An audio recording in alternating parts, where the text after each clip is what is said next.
Wanaona mbele dereva asikuje.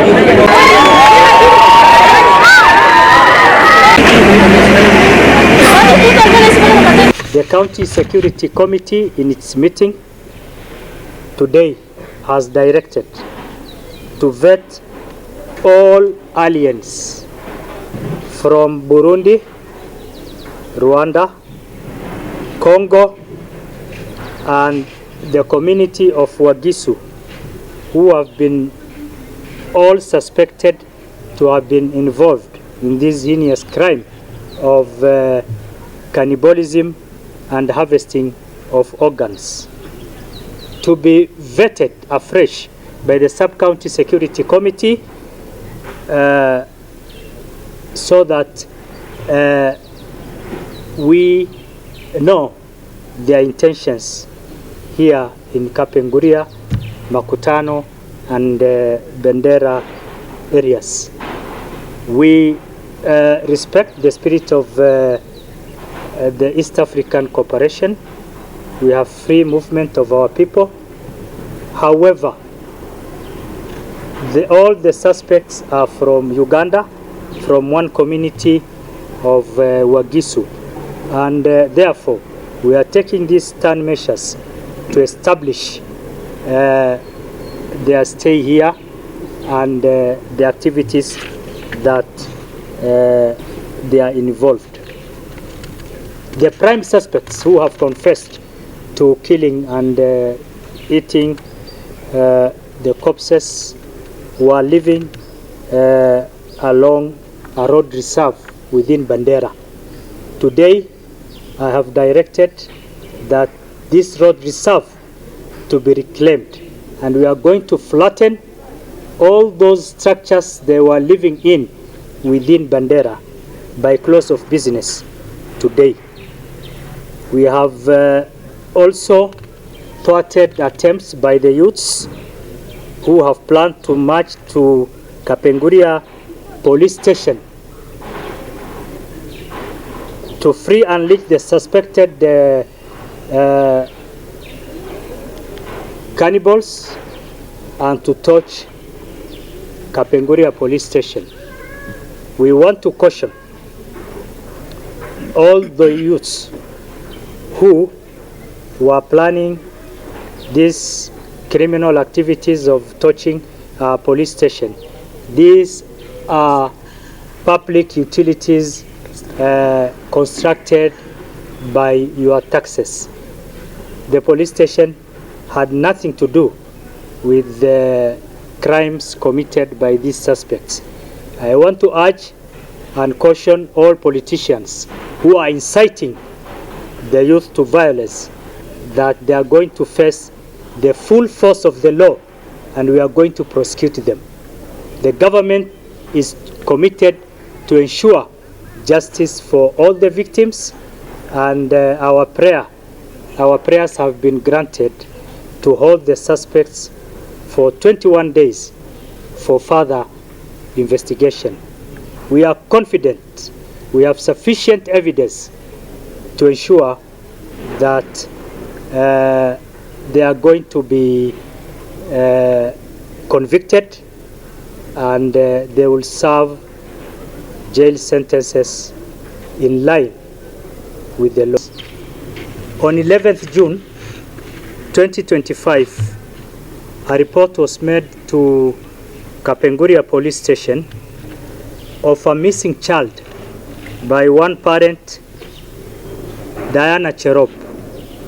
The case was consequently referred to the DCI West Pokot sub-county for investigation.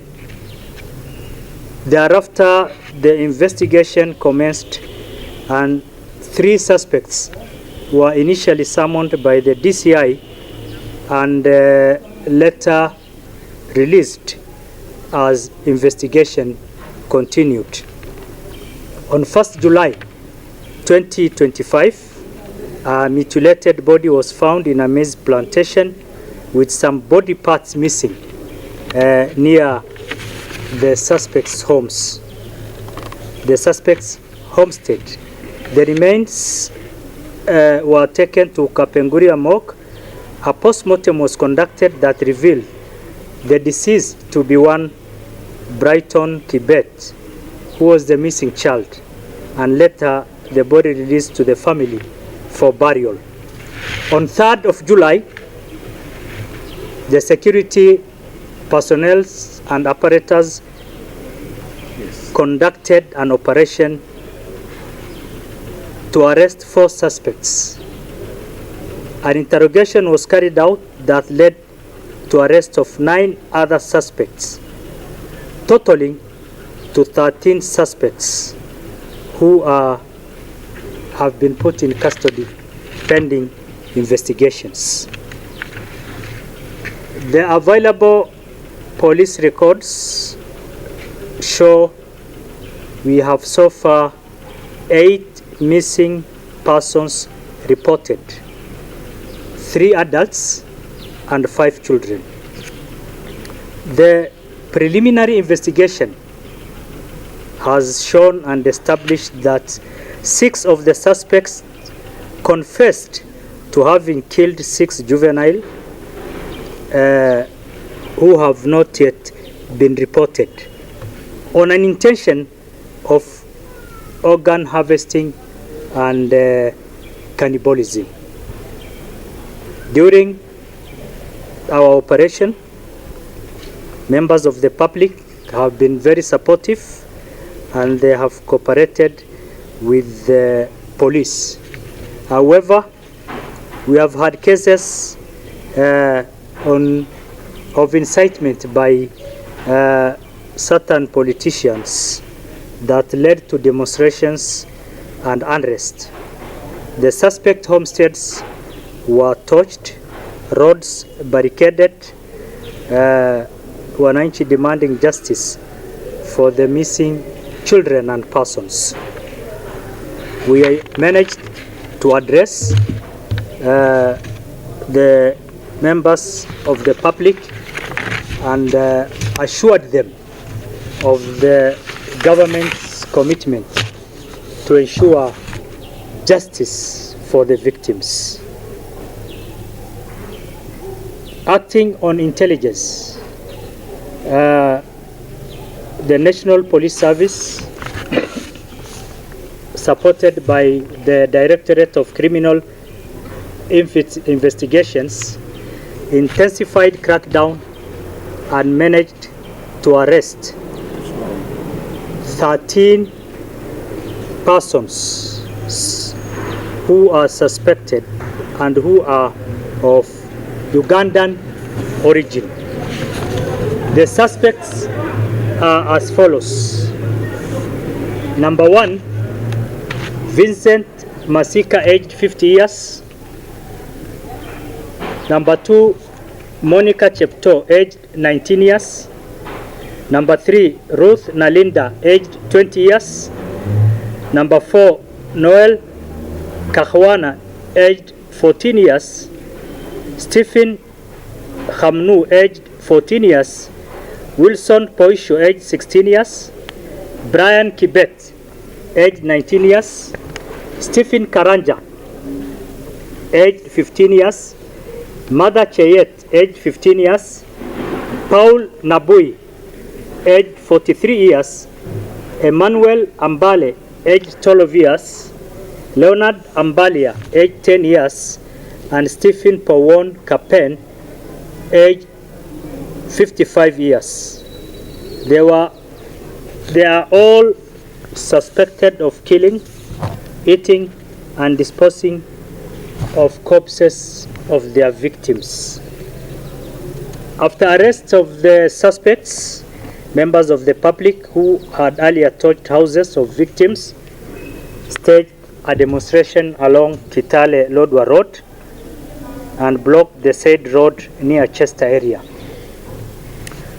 They were demanding the police surrender suspects to them for mob justice in revenge.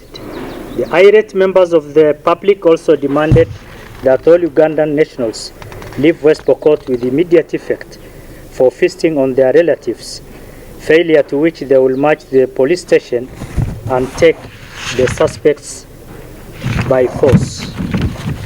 The suspects were transferred to Kitale police station to diffuse tension around Kapenguria police station.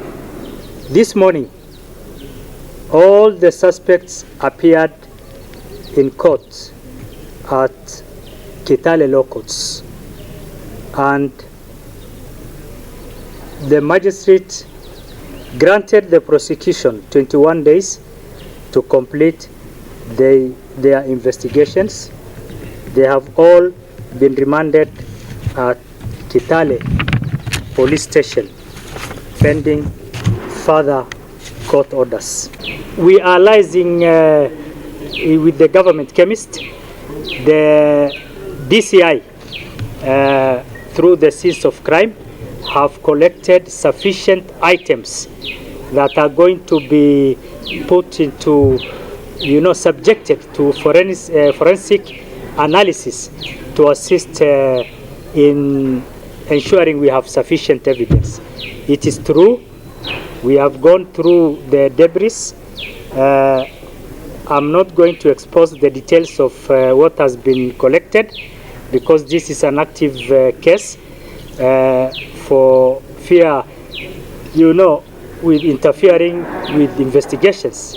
But we have sufficient evidence to prosecute all the 13 suspects. And soon, we are going to place the suspect at the scene of crime. All the suspects have been proved to be of Ugandan origin. For a long time, we are aware regardless of the names, the Gisu have been living with the Pokot communities for a long time, and they have been assimilated. And this is how they have acquired the Pokot names. All of them, the 13 suspects, have been proved and established to be from Uganda.